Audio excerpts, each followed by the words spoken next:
You're listening to Sticky Note Conversations with Erika Washington. Hi, my name is Aaron Ford. Hi, my name is Nina Nova. Hi, I'm Lori Lee. And you're listening to Sticky Note Conversations with Erika Washington. Hey y'all, I'm Erika Washington. And so what happened was we were not clear enough that when that Brown versus Board of Education decision was enacted, yeah, we'll let your kids come to school. But you know what we did not do was peel back the layers of all of those things. When Black people win, when that win trickles all the way down to Black folks, everybody gets a piece of that pie.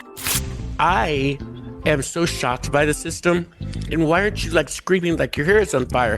The clarity was, I'm running for governor. The trepidation was, oh boy, I'm running for governor.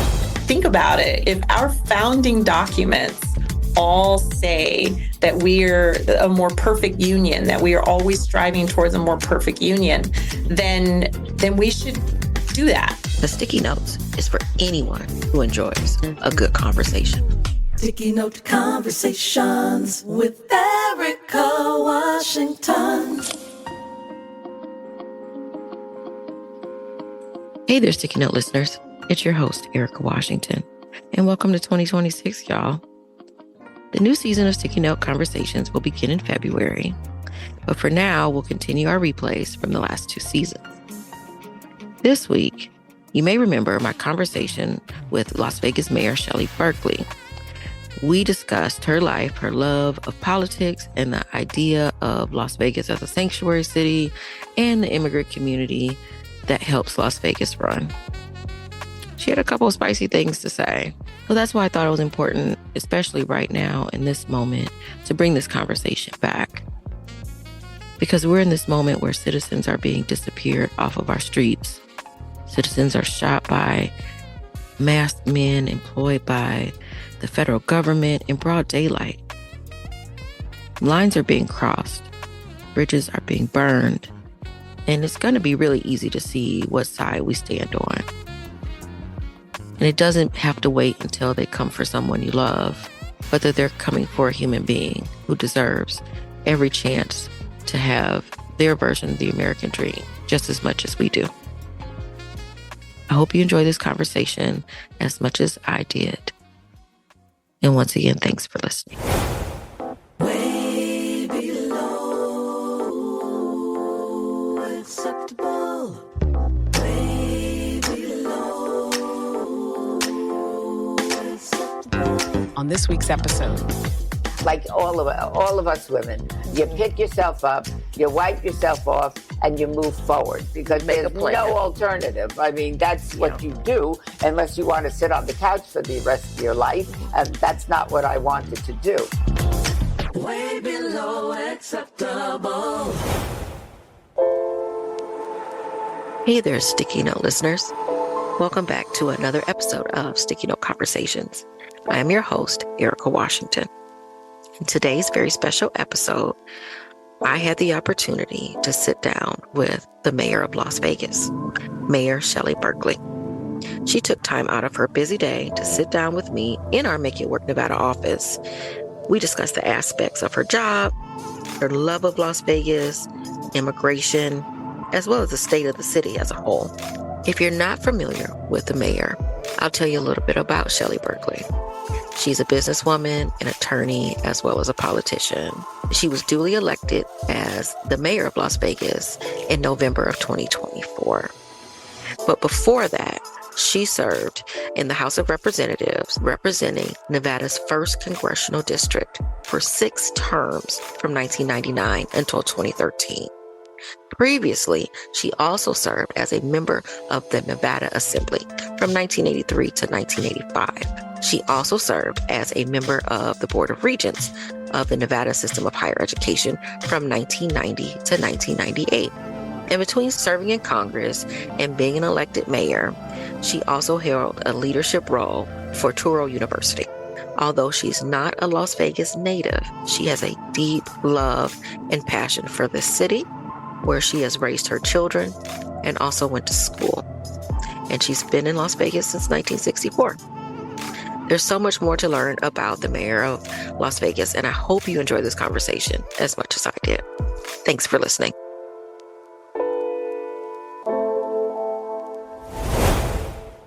Mayor Shelley Berkely. Yes. Welcome to Sticky Note Conversations. Thank you so much for having me. I appreciate it. Thank you for taking the time because you are busy. And I think I'm busy sometimes, but your calendar has to be twice as busy. Well, I'm sure you're busy. There's no doubt about that. But I'm doing 7-day weeks, 14-hour days right now. There's a lot to do. I've been in office now for 149 days. And everyone keeps telling me it's going to slow down in the summer.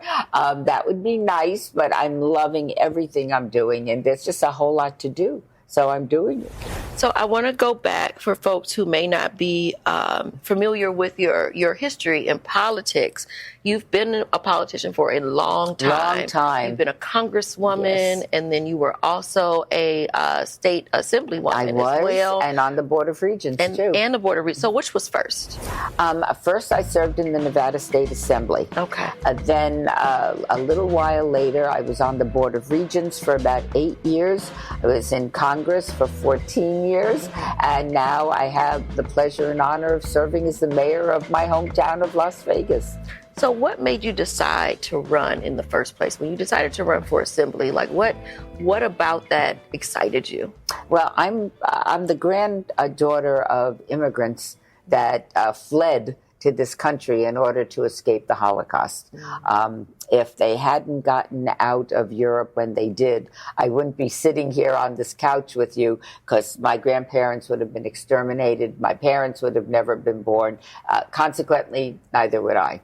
And so I grew up hearing stories of what their lives were like and what their hopes, dreams, and aspirations were to come when they came to America. They couldn't speak English. They had no money. Limited skills. I suspect my grandparents, when they got off that boat or that ship, looked very much like the people that are trying to get into our country on the southern border. They did not come over on the Queen Mary.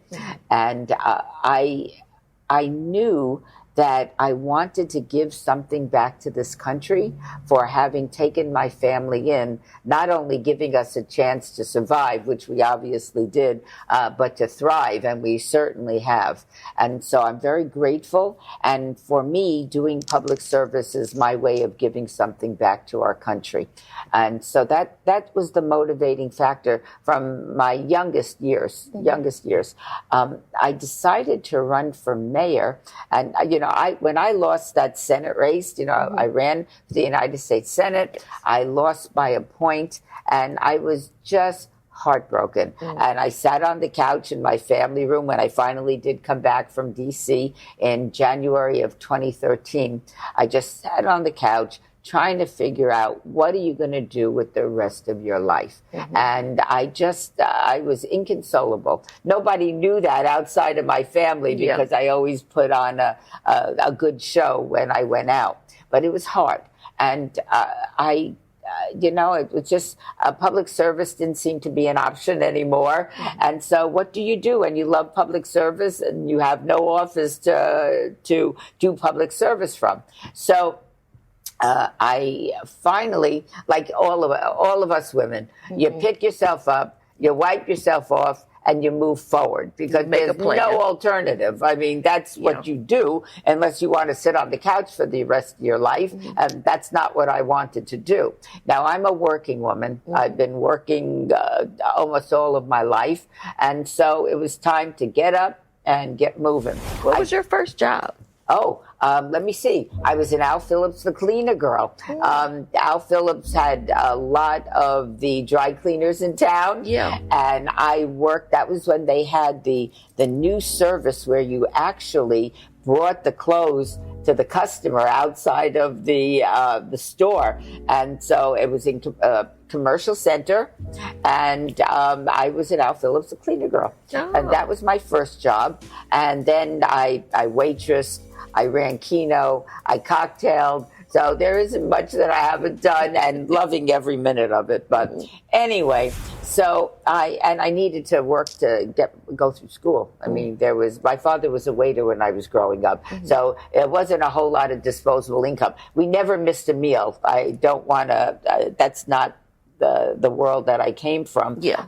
That we weren't homeless. We never missed a meal. It was a good, solid, middle-income family. But there wasn't a whole lot of extra money either. So my parents are very, very encouraging to get a good education. That was very important. Neither one of my parents graduated high school because they were part of an immigrant family that had to go to work to support their widowed mothers and their brothers and sisters. And with an immigrant family, there's a lot of those. Yeah. And so, but in our family, it didn't matter if you were pretty or popular, it mattered that you did well in school. And that was very, very important. And my sister and I responded to that because my mother would have killed us if we did anything else.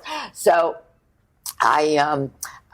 about November of 2013, so I had accepted a job. I got a lot of job offers in the legal community because I'm an attorney by profession, and and I was very grateful for it, and finally agreed to take a job. But it wasn't, I felt like I was going backwards. I practiced law. It wasn't something that I loved to do, but I got to get off the couch. Enough already. And then I received this fortuitous phone call from Touro University, which is based in New York, although there are 35 campuses across the country, asking me if I would be interested in being the CEO of Touro University Medical School. And I told them, I have no academic medical background. Being married to a doctor, I don't think qualifies you to run a medical school. And they kept saying, well, we think about it. We'd love you to do da-da-da-da. And 2 weeks after they made me the offer, I agreed to do it. Now, this is I started working in January of 2014 for Touro. I loved it. Turned out to be the most productive 9.5 years of my life, actually, and just helped create an extraordinary medical school for the state of Nevada. After they wanted me to sign another 3-year contract. And I started thinking, I've done as much as I could possibly do. I would just be repeating myself. And the reason I took the job in the first place 9.5 years earlier is because I had no idea if I could do it. And I kept thinking at my stage in life, that I'm not a kid anymore, to be able to have an opportunity to do something so outside of your wheelhouse, might as well go for it. Had no idea if I could do it. I didn't know if I'd last a day, a week, a month, but I ended up lasting 9.5 years. But I started, once they asked me to sign another 3-year contract, I said, no, I don't want to do this for another 3 years. I'll give you a 1-year contract. We'll have a nice, smooth transition to the new leadership team, and I'll leave. And that's exactly what my plans were. And I thought, look, I'm in my 70s already. It's time to, hang them up. But then I started thinking, well, what are you going to do with the rest of your life? You've got lots of energy. You're very healthy. I have a lifetime of knowledge and commitment to public service. Never wanted to go to D.C. again, ever. Don't want to go now. I didn't want to go up to Carson City again. And I said, well, what could I do? And I realized that the mayor's office would be vacant because Carolyn was termed out. And I started thinking, well, I would love to be mayor of my hometown. And so it took a while for me to pull the trigger because of my age and other factors that I was trying to weigh into this decision. And then one day, I just decided to pull the trigger. I was getting annoyed with myself, going back and forth. I mean, this isn't like the decision of, that has worldwide consequences. And I finally said, yes, I want to do it. Once I decided, it just kind of felt right, and it just was. I knew that I had made the right decision, and then I started running. It was a 2-year campaign. It was I had 15 opponents in the primary, and then a very spirited general election. But it came out very well for me, and I have loved every minute of this. To be able to do public service and sleep in your own bed at night is such a wonderful thing for me to be able to do. And so I won the election, and now I'm mayor of Las Vegas. I believe that when you agree, you're making a contract. An election is a contract with your voters. They are electing you. They're putting their faith and confidence in you. And in return, first of all, I don't like when elected officials run for a 4-year term and 2 years later they're running for something else. I don't like that. That's not the contract you made with your voters. You said that 4-year office, 2-year office, 2-year term, you fulfill your term. Then you want to go do something else? Amen to that. But not in the middle. It's like kind of they have this little cushion that they know they can't lose. So they're either going to have a new job or go back to the old job, no harm done. I think there is harm done. I mean, it means that you don't have a firm commitment to what you have committed to do. So I've never done that. I always complete my offices. So I'm here in my first 4 years. Whether I'm going to go beyond that, I don't know. It depends on my continued good health, my continued energy level. And so far, so good. Do you like campaigning? I do. Because that seems really hard. That's a lot of hours. That's a lot of hands to shake. That's a lot of events to go visit to and all the galas to go to and everything. Yes. Like, it's almost, that's a full-time job, just campaigning to get the job. And you are 100% right. And most people don't realize it. But yes, it's very intense, very emotional. I mean, there's ups and downs and up and down. And that could all be in one day or 1 hour. It's like someone will come over to you and tell you that they really adore you and they're going to vote for you. And then the next instance, oh, I never liked you. Oh my God, what did I do wrong? So, you just have to, especially at this stage, I've been doing this a long time. I would have reacted differently to various things 30 years ago or 40 years ago when I first started running. Now my reactions are a little more measured. I'm a lot wiser than I was 40 years ago. And so I kind of I think I am a better public servant now than when I first started 40 some odd years ago. Did you get a lot of pushback about your age?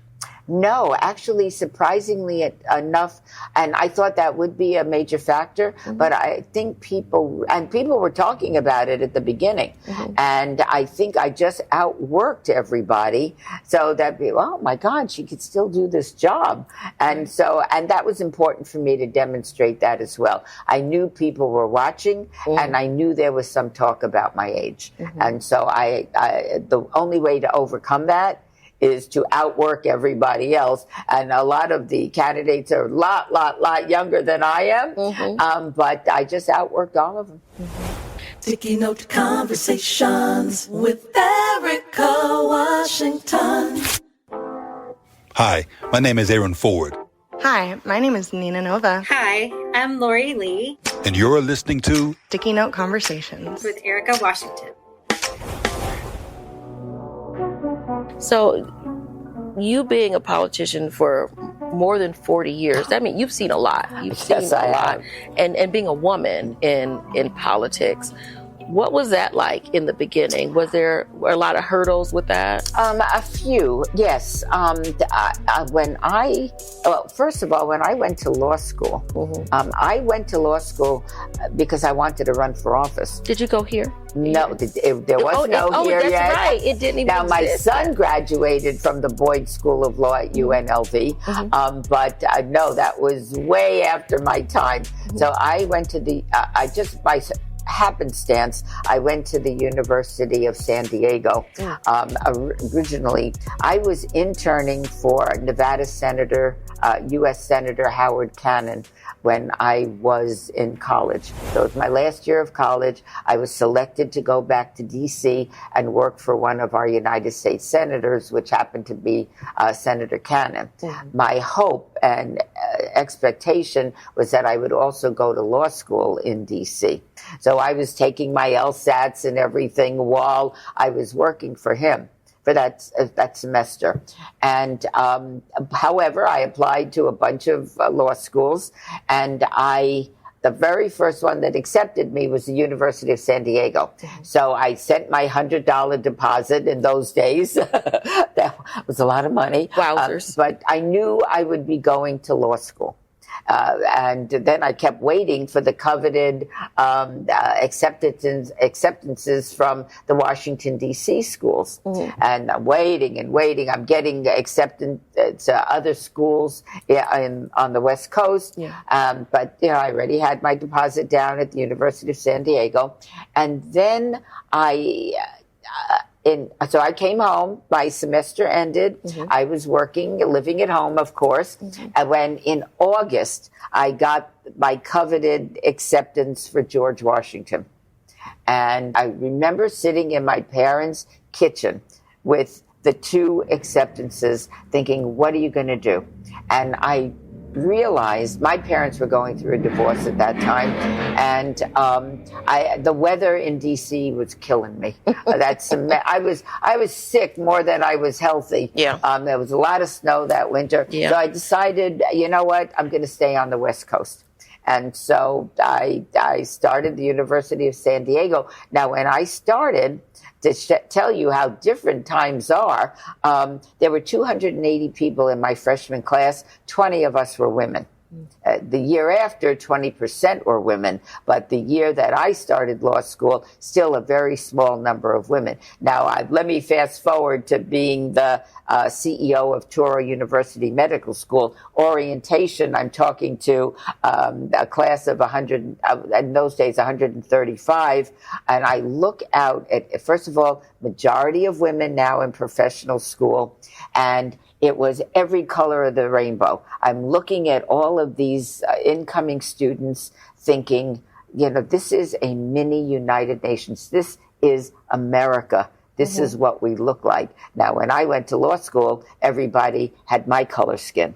But 50 years later, very diverse, and that's who we are as a country.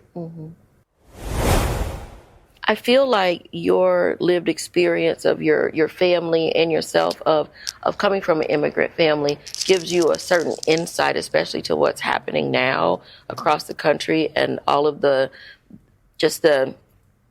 overwhelming amount of folks who are afraid right now of being deported. How are you and your office handling what's happening at the federal level and then what's happening in Las Vegas? I'm going to answer that in 2 ways. Okay. Number one, as I mentioned earlier, my family came here with what they could hold in their hands. Literally, they were escaping, getting out of Europe before they were captured by the Nazis.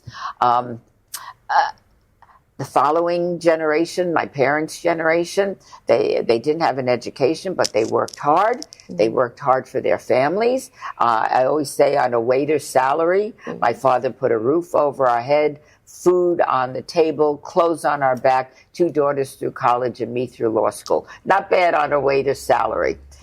And then my generation. So 2 generations from coming to this country as penniless, non-English speaking immigrants. Their granddaughter not only served in Congress, but is the mayor of Las Vegas. That is how immigration works.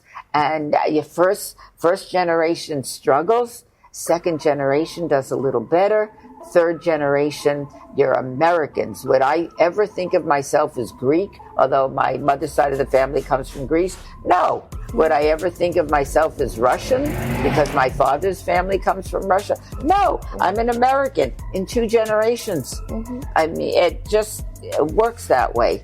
Now, the second thing I want to say is Donald Trump was very honest during the campaign and talked about mass deportations.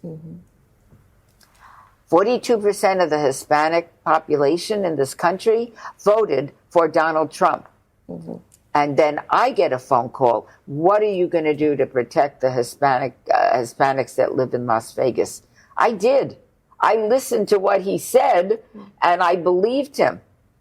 And so we have some fixing to do. And it's listening to what politicians are saying and believing them. And I remember a couple of days after the election, I went to LA to sit on my sister's couch and just to decompress for a couple of days. I'm watching CNN. And they say, we're going to be talking to a Hispanic family that came here illegally 20 years ago and voted for Donald Trump.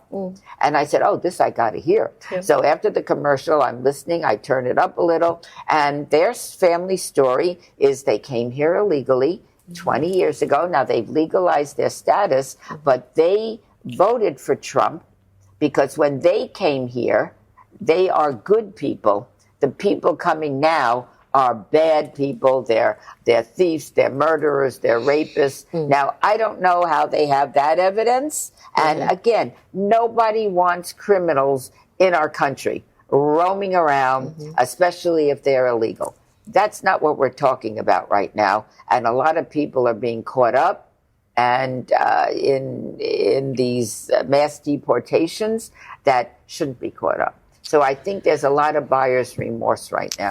Well, and I think I had a conversation with a friend of mine who is also an immigrant, and she is from Singapore. And she talked a lot about the minority complex of having to be so much better, you know, when you come here. And so that working twice as hard and, you know, proving yourself that you aren't, that you aren't what people might think you are, which is also a problem in and of itself, that you have to prove yourself as something better than anyone else, right? And I'm wondering if maybe that's a part of some of that thinking that some folks that may have voted for Donald Trump who believe that those folks coming in are bad, but I'm not bad because, you know, as people say, you drank the Kool-Aid, right? Because you want to be seen as an American. You want to be seen as different, but then you're throwing away a part of, you know, who you are too at the same time. I don't know. But I wonder how, because Nevada, Las Vegas has a very large Hispanic population, you know, which brings a lot of rich culture into this community. We got the best tacos and anywhere I've ever been. Like it's just so many beautiful things in the parades and all of that where we get to experience some of someone else's heritage. How do we get to a place where folks are more accepting in this, that we can't call ourselves a melting pot and then not want to add the ingredients, I guess. Very well put. Look, I did my State of the City address on Wednesday, a couple of days ago. And during it, I talked about that this is a very diverse city. African American, Hispanic, Asian, and everything else in between, and obviously a Caucasian community. I mean, this is the United States of America. We all belong here, and I just think that it adds to the richness of our culture and community, the diversity of it. Again, I don't want bad people here, but I always say in every speech I give that the city of Las Vegas will not tolerate racism, anti-Semitism, discrimination, or hatred against any individual or group, because that is not who we are. It saps our strength. It takes away from what we should and could be doing. And I believe that everyone should be working together, improving themselves and improving the community in which we live. Is there anything that the city itself can do to protect immigrants? That's a very good question. And I know that the sheriff has told ICE that Metro will not be participating in their roundups or anything else. And frankly, Metro is busy enough with 40 million visitors a year and all of the residents here. Metro is busy without having to do the Fed's job. So this is going to be a very challenging time to see what unfolds. And again, we're going to do what we can possibly do to protect people that are here legally or have a legalized status. Don't have to be citizens. They may have a green card, and protect them. But we have a very robust federal government right now with a very strong agenda that is very anti-immigrant. And if you have 42% of your Hispanic population voting for those people that are currently in office and making these decisions for us, then we have nobody to blame but ourselves. And again, the last thing I want is to have criminals on the streets. That's not, but criminals are born here too. Very definitely. They're very much homegrown. But we have enough of our own. Right. We don't need to import any. But this is going to be a very interesting and challenging time for our nation. And so we'll see how it unfolds. But we're going to protect everybody that we have the ability to protect.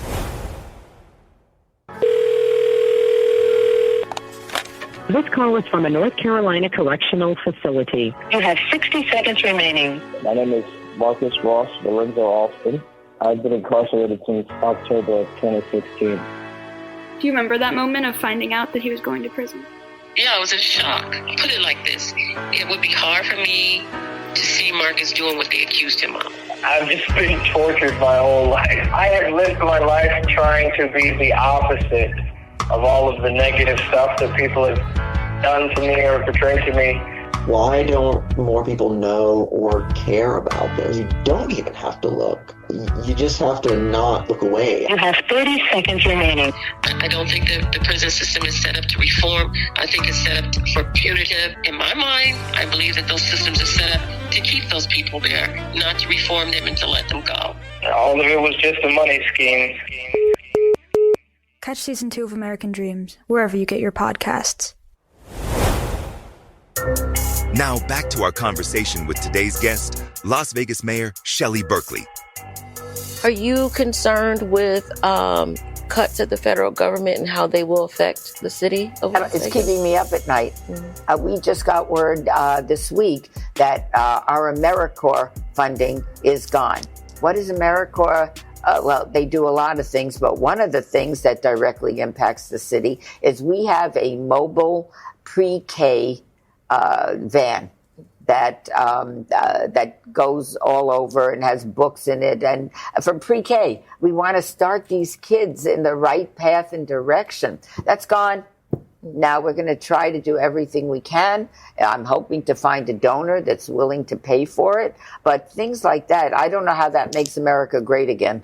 I heard that we lost our Meals on Wheels program. Now, Meals on Wheels, if anyone doesn't know, it's older Americans. Most have disabilities, so they're homebound, and they get a delivery of food every day now, or enough food for a number of days. But the importance of Meals on Wheels, of course, the food is very important. But number 2, it's a wellness check. It's seeing another human being at your door, not only delivering the food, but asking how you're doing. You need anything. Now, that's going to be gone unless we can figure out what we're going to do. Programs like that are essential. And as you know, the city has, the state just announced that they're $191 million short of what they need to be in their budgets. And the city is not in a position to pick up any of the shortfall because our tax revenue is down. Our contribution to the state retirement fund shot up dramatically, and we have settled the Badlands issue, which means the city who did wrong has to reimburse, for lack of a better word, or pay the judgments that have come down against the city for the developer. So we are in no position to pick up the slack. So there's going to be a lot of pain. My goal is to do everything I can to alleviate as much pain as possible. So what are some of your goals over the next 4 years? Well, first thing I said I would do is settle the Badlands issue. The city couldn't go forward. We didn't know what our budgets were going to be. We was hemorrhaging money on lawsuits. We owed the developer. We were paying $130,000 a day in interest payments on what we owed the developer. Now, when I walked in to the office and I heard that, I said, we're done. Let's get this off the table. We can't go forward. We don't know what type of money we have, and I'm not throwing any more money into this. And so that got settled right away. Selling Cashman. That was a very important part of the settlement because we were able to get $36 million from Lennar, which is a home builder that's going to be building workforce housing where Cashman Field is now. Oh, really? Perfect for Ward 5. It's going to affordable house. And I'm not talking about Section 8 housing. I'm talking about teachers, firefighters, people that work in the hotels. They're solid middle income families like my own, but who can afford $485,000 home? That is for a starter home. Yeah. So this is going to be, and it's going to be a beautiful neighborhood right near downtown Las Vegas. I think it's going to change that whole area in town. Very excited about that. That's number 2. Number 3, want to help with the animals in this community that are the victims of some very bad human behavior, abuse, neglect, abandonment. What are you doing leaving your dog or abandoning your dog when it's 110 degrees in the middle of the desert? What do you think is going to happen to that dog? I mean, it's outrageous. So working with the Animal Foundation, and I visited it, and I am pleased with what I'm seeing. They have a very big chore because they have to accept every animal that is dropped at their doorstep. I'm working with the rescues that for spaying and neutering and microchipping our pets so that we don't add to the continued overpopulation, which just creates pain and suffering for these dogs and cats primarily. Backyard breeding. It's against the law, and we're starting to enforce the law. If the city gets a call that they suspect there's backyard breeding taking place next door, give us an address. We'll never say who reported it, but our marshals are going to come over and shut that down. That's going to help too. Doesn't help backyard breeding with our problems here. Not the last thing, but the next thing is homelessness. We have a major problem on our hand, and it's growing. The city is spending a fortune on homelessness and various services, and instead of lowering our homeless population, it increased by 20% last year alone. That's the wrong trajectory. And it's not my goal to sustain people on the streets. Human beings should not be living on the streets. I mean, it's filthy, it's dangerous, it's unhealthy, and interestingly enough, and maybe I just see this more now that I'm in my 70s, we have an aging population in the United States. We also have an aging homeless population. Can you imagine having the different infirmities of old age and living on the streets? It's unfathomable to me. So what do? My goal is to get as many people off the streets, mental health therapy, addiction therapy, job training, so people can be self-sustaining and take care of themselves and their families. Now, am I foolish enough to think we can get everybody off the streets? No, I'm not. But let's start moving in that direction before this becomes a bigger crisis than it already is. It's also not fair to small business people. I mean, many of them walk up and down Main Street one day, all these little mom and pops, restaurants, art galleries, boutique places. Their life savings are tied up in that business. If their customers can't get through the door because there's homeless people living on the sidewalk, that's going to hurt those businesses. That's not fair either. And big businesses, of course, hotels are on Fremont Street complaining about too many homeless people accosting their customers when they're coming in the door. So we're going to work on this, and we're going to do it. Well, and our office has been downtown for a number of years. And so we've had our fair share of folks who sleep in the corners or what have you. Now, I will say that we've never had a problem with anyone. Everyone has actually always been pretty sweet. And so then I try to feed who I can. And because I know the problem is bigger than just them, and you don't know how they got there. And I like not everybody has their own story. And they're somebody's loved one. And sometimes their loved one might not even know where they are. And so I always see so many folks, and I think at one point you were born and someone wrapped a blanket around you. Somebody loved you, and then I don't know what happened, but here you are, and they're shadow boxing and sort of fighting with themselves. And I've seen folks walking these streets in the middle of the summer with no shoes on, and it's heartbreaking.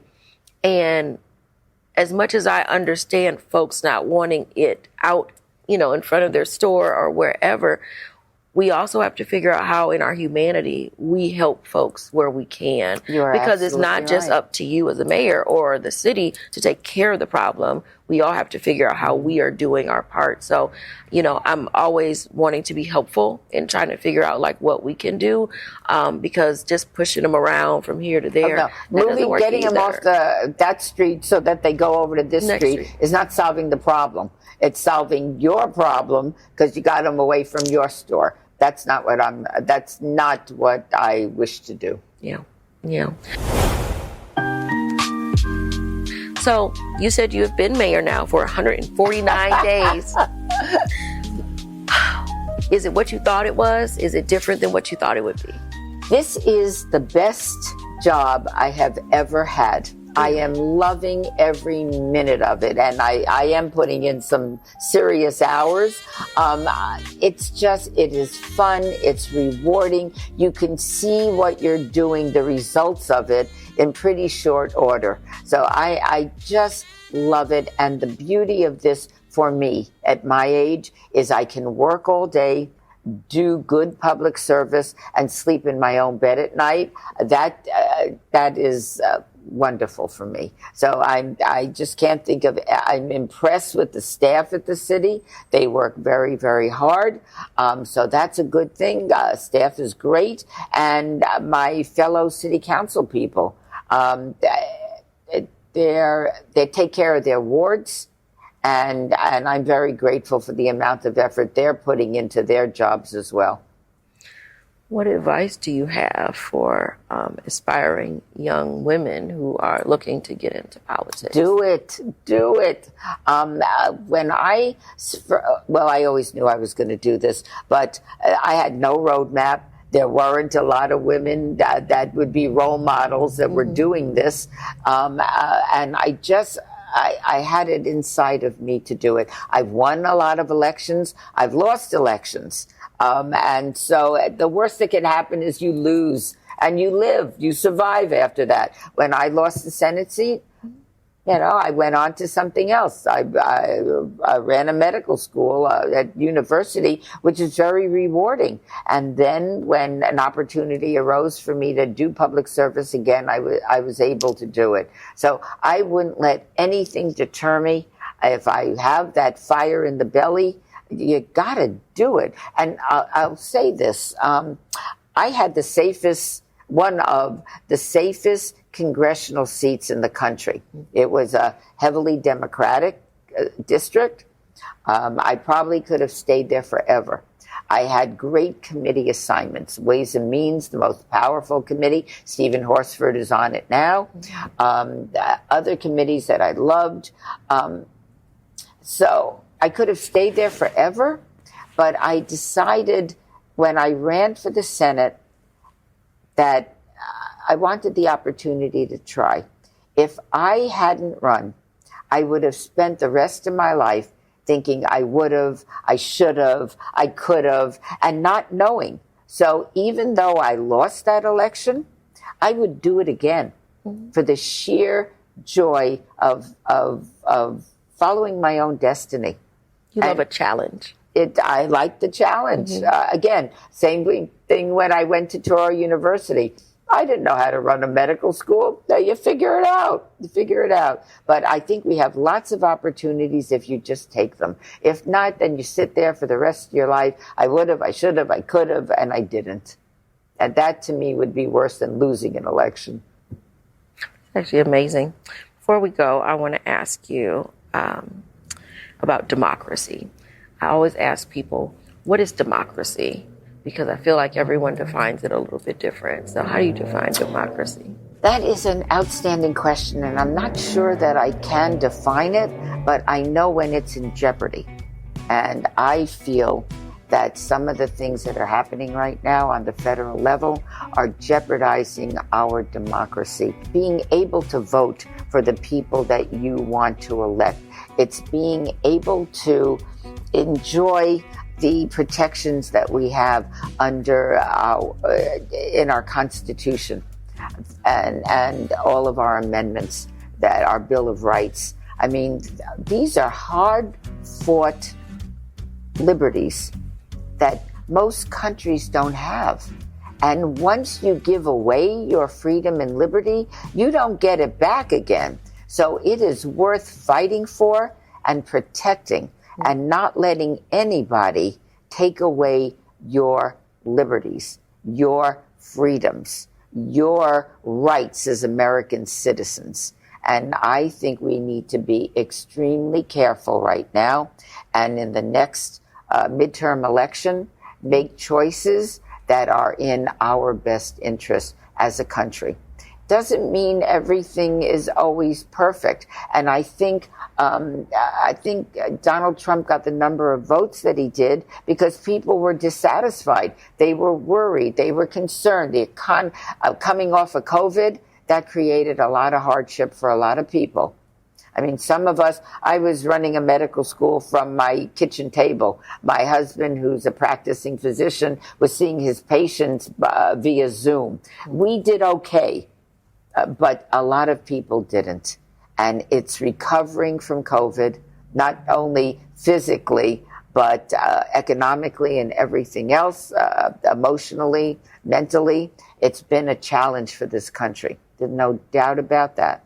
But I think it's important that we fight for these freedoms and these rights while we are able to, because if not, we're not getting them back. And I think we will regret that. Yeah. You've been a Democrat for a long time. There have been a lot of complaints about the Democratic Party right now, not doing enough, not pushing hard enough. What should the Democratic Party be doing right now? Well, as you know, the mayor's office is nonpartisan. Yes. And I've been very true to that. Mm-hmm. I just think, people say, what do you do? I just do your job. Yeah. That's what I do. So I don't know what the Democrats can be doing. Certainly they, as a party, they've got some extraordinary leaders that need to step up and do their jobs. And I hope that happens. And look, I'm a great believer in a two-party system. I don't want a country that is only Republicans. I don't want a country that's only Democrats. I think that adds to the vibrancy of our democracy, and people end up making choices. That's okay. That's what we do at the ballot box. But we need, I would say the Democrats have to provide an alternative for the American people. Not only, Trump is bad, but what is it that we stand for? And I know, but apparently most people don't. So we need to define, or not we, the Democratic Party needs to define itself, perhaps a little clearer, and talk about what they are going to do if they are ever to get back into power. People want to know. Yeah. And finally, what is your version of the American dream? I'm living it. And believe me, I do not take anything for granted. I know where I came from. I'm proud of that. I'm proud of the fact that my family struggled and provided for my sister and I. But I have been truly blessed. Again, with never had a lot of money, but I knew my parents loved me. I was not ever abused. They poured a lot of time and energy into me and my sister, making sure we're successful. We are living their dream. And I am very grateful, and I don't take anything for granted. And part of, as I said at the beginning, doing public service, it's my way of giving back to this country. I want to make it better. I want to reach down to future generations and give them the same opportunities that I had, and get that for all. When I talk to kids, when I go to different schools, graduate, get a good education. No one can take that away from you. And I believe if we're going to talk about democracy, democracy depends on a well-educated electorate making informed decisions. And if you are not educated, you're not in a position to make good, informed decisions. So it's incumbent upon us. We want a strong democracy, you get a strong education. Thank you so much, Mayor Berkely. Thank you. It's been a pleasure. It's been a pleasure, and I am honored and grateful for your presence once again in our office and joining Sticky Note Conversations. I wish you all the best, and I appreciate the amount of hard work that you put in to this city, because that's a lot. 7 days a week, 14 hours a day. The dedication it shows. And I appreciate that. Why bother to run if you're not going to do something once you get there? That's true. That's the idea. I gotcha. I know. Thank you. Thank you so much. Appreciate it. Thank you. All right, we are good.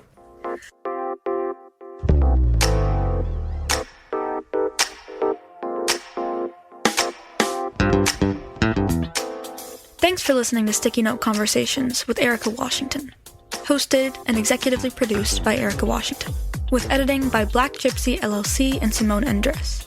Special thanks to KUNV 91.5 in Las Vegas. This show is powered by Make It Work Nevada, a project of Tides Advocacy. And a special thank you to Grove GT Teague and Eno Savad, who made our new theme song, Way Below Acceptable.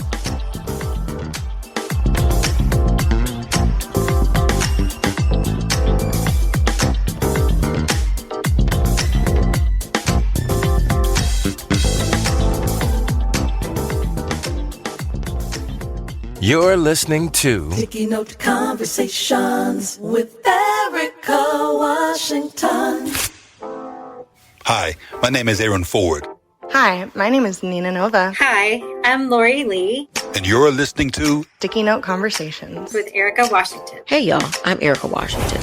And so what happened was we were not clear enough that when that Brown versus Board of Education decision was enacted, yeah, we'll let your kids come to school. But you know what we did not do was peel back the layers of all of those things. When black people win, when that win trickles all the way down to black folks, everybody gets a piece of that pie.